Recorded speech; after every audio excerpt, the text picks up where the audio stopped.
Luk mig ud! For helvede, mand. Jeg har fandme råbt og skrevet her den sidste halvanden time, mand! Hvad fanden er det her for noget? Det kan du ikke høre, når den er startet. Nå Mikkel, kan du ikke lige fortælle lidt om, hvad du står og laver?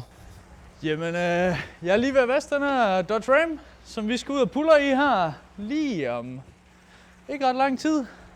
Fedt. Så skal lige gøre os klar til takes, eller hvad man siger. Var den godt beskidt? Det var eddermame, det var noget måget, som man siger. Har du ikke sagt til de der 2 røvhuller, de skulle have gjort den ren, inden vi... Nej, det er egentlig også lidt dumt. Så, men igen, det er meget hyggeligt at vaske jo, så føler man sig lidt som lille mor derhjemme der, ved hvordan hun har det, ikke? Det ser sagt godt nok ellers ud til at få kappet bollerne, men altså lad nu det ligge.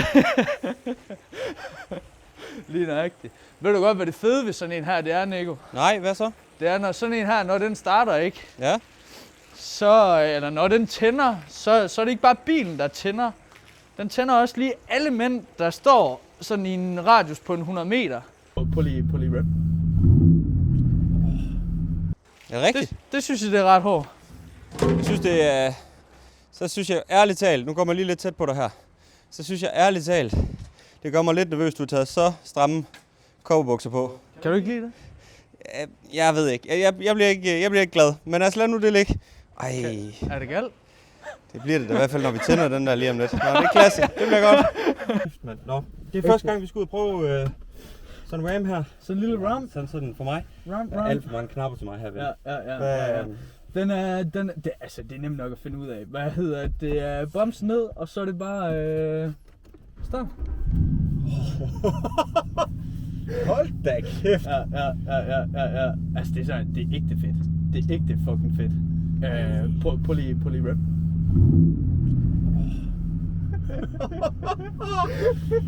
Altså, og du ved, der er ikke noget spil, der er ikke en skid. Den siger sådan her hele tiden, så den buller og brager.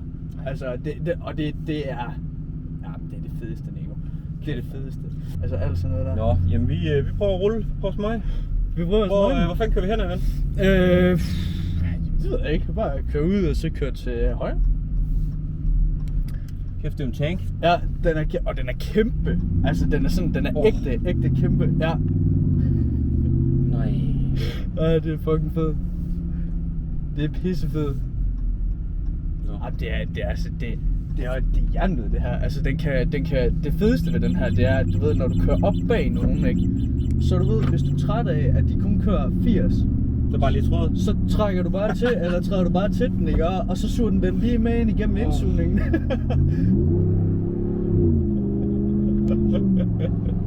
Altså, Nå, det er det jo. Vi har jo startet en YouTube-kanal. Ja. Os to. Helt sikkert. Hvad er det, den hedder?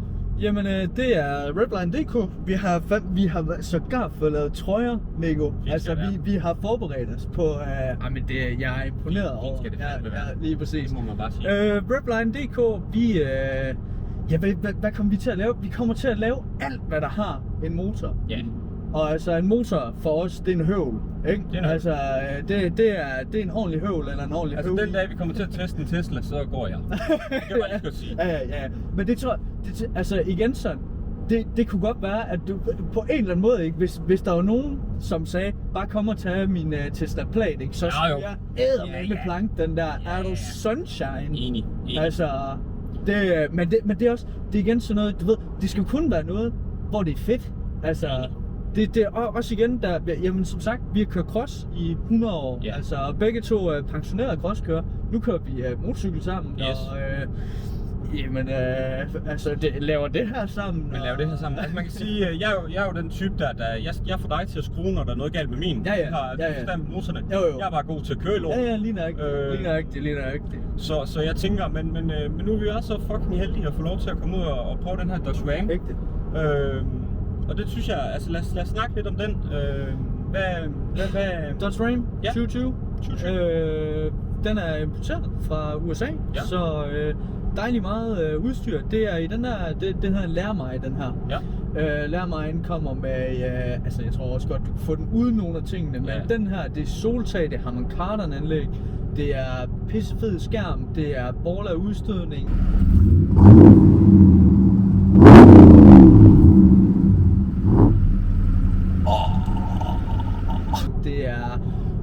vogn, det ved jeg faktisk ikke, om de alle sammen har. Det må du ikke hænge mig op på. Men det har den her i hvert fald. Ja. Også, det er 360 graders kamera, den har varme i ret, den har, altså har du set nøglen bare? Altså igen, og så den har jo entreprenørfyr i. Nej. Altså, du varmer lige op. Så det er bare lige 2 gange på nøglen der, og så kan du bare høre, hvordan den står og puller ude i garagen, ikke? Altså, eller det er jo så uden for garagen, men anyways, ja. Altså, det er ordentligt fedt. Det er ordentligt fedt. Jeg synes, det er pissefedt. Altså, og det altså, prøv lige at se sæderne.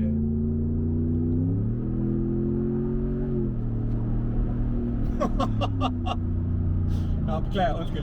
Jeg blev grebet af stemning. Du sagde. Ja. Men prøv lige at lægge mærke til, hvor godt den egentlig ligger i svingelsen. Ja. Altså, det er ikke sådan, at man tænker, fuck man, lige om lidt, så ryger den bare på skinnerne, ikke? Altså... Jeg er overrasket, altså positivt over køreklæden. Ja. Altså, det ved jeg godt, det kan lyde søgt at sige her, ikke? Men det er min første tur. Du har været ude og køre ind før, det er ingen hemmelighed. Jeg er overrasket over, hvor godt den kører. Ja, den ligger... Du sidder så lækkert. Lige præcis. Og nu kommer vi kommer ind i kurve nummer 80, ikke? Prøv lige at dreje godt til den her. Den følger bare vejen rundt. Altså, og det er jo ikke sådan, du ved, at man sidder helt overhovedet. Det er imponerende. Altså, den imponerer mig, og også bare, du ved, man kan helt sikkert finde mange andre entreprenørbiler. Altså nu er det bare lige fordi Magnus er entreprenør, så det er det, den her bliver brugt til. Jeg ved ikke om en Mercedes Sprinter eller en Crafter eller et eller andet, om det vil være lige så godt. Men det er ikke lige så fedt. Nej! Altså, og igen, sådan, den må trække 3500 kilo, ikke? De har maskintrailer og skidt og kanel bag på den her, altså, og igen, den er bare ligeglad. Du kan tage togvogn, stille den på langs, ikke? Og så bare lige med et bånd, med et bånd rundt omkring midten, og så kan den stadigvæk trække det. Ja! Bare ligeglad. Fuldstændig. Det er helt vildt. Jeg er sygeligt imponeret. Ja! Jeg synes, det er fedt med Apple CarPlay og alt sådan noget der. Jeg synes, de er kommet godt efter det. Du ved, modellen før, ikke? Den har du også set indvendigt. Ja. Altså, men det er jo en generelt snak, hvis vi sådan lige undskyld jeg afbryder ven, men det er jo det der er med amerikanske biler. Jeg føler ikke, at jeg sidder i en amerikansk bil. Jeg føler ikke, at jeg har det der, jo motoren og alt det her, men jeg føler ikke, at det er plastik fantastisk. Nej, lige nok. Og det synes jeg jo egentlig lidt sådan historisk set, at du har følt, du har sat dig ind i en fucking plastikkabine. Helt sikkert. Altså prøv at sætte dig ind i en Tesla. Ja. Altså, der igen, jeg er ikke, det skal ikke forstås sådan som om, at jeg er elbilshader og alt sådan noget der, men igen, hvis du skal have en fin A til B-bil, så synes jeg, så skal du købe en Tesla. Ja. Men hvis du skal have noget, og du går op i biler og sådan noget, så er det 100%. Men det kan vi sige, altså den er jo, altså den virker ikke i plastik, den virker tværtimod faktisk til at have noget. Lige nok. Jeg synes den kan noget. Altså du får den med noget ko på instrumentbord og alt sådan noget der. Altså det er fedt. Jeg synes ægte, at det er mega fedt. Altså, så jeg synes, det er soltag, der er Nico. Hold kæft med det er noget af det, for jeg elsker soltag. Altså, det skal bare altid stå kippet. Altså, altid. Skal vi lige køre pænt nu? Nej! Ja. Det kan være, at vi lige skal tage, hvorhen vi er fra, egentlig. Ja, jamen jeg kommer oprindeligt fra Holstebro. Ja. Bor der nu. Ja. Du er fra Ikast, ikke? Ja, lige nøjagtigt. Så dejligt lokalt. Ja. Begge to lige købt hus nærmest, og... Vi har sat os for life. Ja. Og satan, mand. Totalt bundet. Det er jo, altså... Det går kun én vej fra nu af, og det er... Ja. Men altså, sådan er det. Vi har selv valgt det. Ja. Det er derfor, vi er nødt til at låne sådan noget her. Altså, fordi du ved, vi er bundet. Altså, vi er fucked. I gentager resten af livet. Ja, lige præcis. Altså, sådan er det. Men nej, det er sgu, det er klasse det. Ja, det er pisse fedt. Skal vi ikke lige dreje til højre heroppe der? Jeg synes, altså i sådan en her, vi kører kun landevej. Vi gider ikke at ligge og køre motorvej, fordi det er ikke det, der er fedt i sådan en her, vel? Altså, det er 100%, det er det her, det er pisse fedt. Og så er det jo, altså nu har vi jo lagt og kørt lidt i nogle byer, så når folk de vender og drejer sig. Ja. Det er beklageligt, at folk ikke kan se det, men altså, det er jo klasse det. Ja, det er det.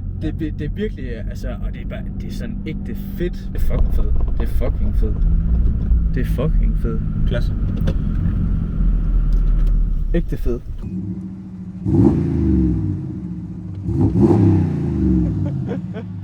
Ja. Nå. Jamen, så har vi sgu da været ude og køre vild entrepreneurvogn. Det her, det er vores svar på entreprenørbil nummer 1. Den kan lidt af det hele. Den kravler over en bjerg. Den kan lave en ordentlig brænder. Vi synes, det er fedt. Alle sammen. Vi har faktisk bestilt 3, eller det Dodge Ram Danmark, eller hvad det hedder. De kan sgu da lige ringe til os, altså sige, I kan bare komme og hente. Så vi betaler, og tankkort eller noget. Men det er lige meget. Det var pisse sjovt. Så I kan lige smide en kommentar, eller et like, eller I må hellere end gerne abonnere, hvis I gider. Det er sådan noget, du ved sådan. Så kan vi også lige se sådan, hvad der er fedt, altså hvad I synes, der er fedt sådan. Vi synes jo, det her det er pisse sjovt, og vi vil gerne blive ved med det. Og med det, så tror jeg da egentlig bare, vi vil takke af for i dag. Ses! Luk mig ud! For helvede, mand. Jeg har fandme råbt og skrevet her den sidste halvanden time, mand! Hvad fanden er det her for noget? Det kan du ikke høre, når den er startet.